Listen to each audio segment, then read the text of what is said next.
ایک بات کا اعتراف کرتے ہوئے کہ شمیم طارق صاحب کے ہاں نہ خود نمائی ہے نہ خود ستائی ہے، اور وہ خود اپنی تعریف سنتے ہوئے بھی تھوڑا سا انہیں تردد محسوس ہوتا ہے. لیکن ہم چھوٹوں کی یہ ذمہ داری ہو جاتی ہے کہ اگر ہم اپنے بڑوں کی تعریف نہیں کریں گے، ان کی خوبیاں نہیں دکھائیں گے، تو پھر ہم اپنے فرض سے مبرہ نہیں ہو سکتے، ہمارا فرض ہم پورا نہیں کر سکتے.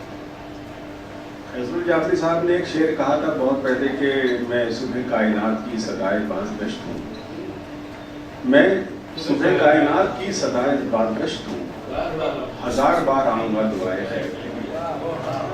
تو یہ دعائے خیر شمیم بھائی کی ہم لوگوں کے ساتھ شامل رہتی ہے. یہ ہمارے لیے ان کی طرف سے بہت گراں قدر تحفہ ہے. میں ان کی بہت عزت کرتا ہوں، میں ان کا بہت احترام کرتا ہوں. اور آج کی یہ محفل جو فیض الجعفری فورم کی طرف سے منعقد کی گئی ہے، دراصل یہ انہی کا منصوبہ، انہی کا مشورہ تھا کہ کمال کی اس کتاب اجرا اور اس کے استقبال کے لیے ہم اس کا انتظام کریں، اس کا انصرام کریں. شمیم بھائی کے تعلق سے نہ جانے کتنے تعارفی کلمات کہے جا سکتے ہیں. اس وقت اس کا بہت کم موقع ہے، لیکن ہم ایک انگریزی کا لفظ استعمال کرتے ہیں اکثر، اور وہ ہوتا ہے لیونگ لیجنڈ. تو یہ جو وہ اردو میں عصری عبقری شخصیت شاید اس طرح کا ٹرانسلیشن ہو سکتا ہے، لیکن وہ لیونگ لیجنڈ جو ہے وہ بہت بھرپور ہے اپنے معنوں میں اور سمجھنے میں. تو ایک لیونگ لیجنڈ ہمارے درمیان موجود ہے جس کا نام شمیم ہے. ان کے قلم سے یعنی جمعہ کا مضمون، ان کے ابھی بات ہو رہی تھی تو شرف منت و کفالت کا 7واں ایڈیشن، آپ کو تعجب ہونا چاہیے کہ بمبئی شہر کتنا مالدار ہے کہ جہاں ایک ایسا مصنف موجود ہے جس کی کتاب کا 7واں ایڈیشن آ چکا ہے. یہ کمال ہے، یہ کمال سب کے حصے میں نہیں آتا. ان کے حصے میں، ان کمال کے حصے میں آیا تھوڑا سا، لیکن یہ کمال سب کا حادثہ نہیں، سب کے حصے میں نہیں آتا. میں یہ چاہوں گا، میں اسے درخواست بھی کروں گا کہ جس طرح کی رہنمائی اور جس طرح سے وہ ہمارے ساتھ چلتے ہیں، وہ ہمارے ساتھ شامل رہیں، ان کی دعائیں شامل رہیں، ان کے مشورے شامل رہیں. ہم نے ان کے ساتھ انسانی کتاب پر ایک بہت اچھا پروگرام کیا تھا جوگیشوری میں.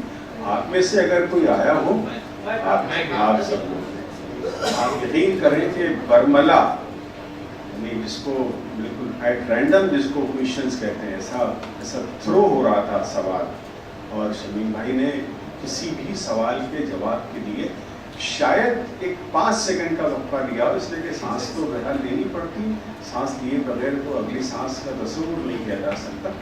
تو وہ 5 سیکنڈ کے بعد جو ہے اس سوال کے جواب آپ کے سامنے حاصل ہو. تو میں ہمیشہ اس بات کو مانتا بھی ہوں، کہتا بھی رہتا ہوں کہ بمبئی اس معنی میں انتہائی قیمتی ہے کہ یہاں شمیم بھائی نے اپنی گفتگو میں ایک لفظ کہا تھا کہ یہاں لابینگ نہیں ہوتی. ہم لوگ کسی بھی لابی میں نہیں، ہم اگر ہیں کسی لابی میں تو وہ ادب کی لابی ہے. ہم ہمیشہ ادب کی لابی میں، اور ہم یہ چاہتے ہیں کہ یہ جو کمانڈ ہے وہ شمیم طارق صاحب کے پاس رہے، اس لیے کہ کمانڈر کے پیچھے چلنے والے لوگ بھی بڑے خوش نصیب ہوتے ہیں، اور ہم سب ایسے خوش نصیبوں میں شامل ہیں. شمیم بھائی پلیز.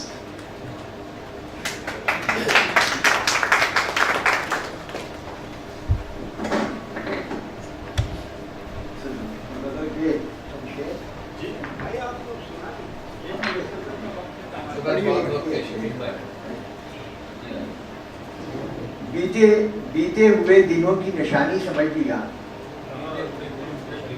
بیتے ہوئے دنوں کی نشانی سمجھ لیا، وہ ساتھ تھا تو شام سہانی سمجھ لیا.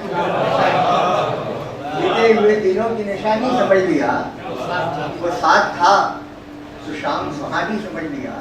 شیخ اللہ فرمائیے کہ اتنی خطا ہوئی اتنی خطا ہوئی کہ غلط کو غلط کہا، اتنی خطا ہوئی کہ غلط کو غلط کہا، دنیا نے مجھ کو دشمن جانی سمجھ لیا۔ اتنی خطا ہوئی، اتنی خطا ہوئی کہ غلط کو غلط کہا، دنیا نے مجھ کو دشمن جانی سمجھ لیا۔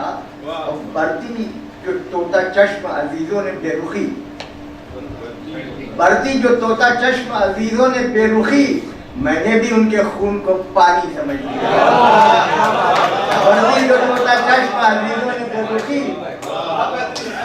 برتی جو طوطا چشم عزیزوں نے بے رخی، میں نے بھی ان کے خون کو پانی سمجھ لیا۔ اور شیخ مولانا فرمائے کہ 2-4 محفلوں میں جسے داد مل گئی،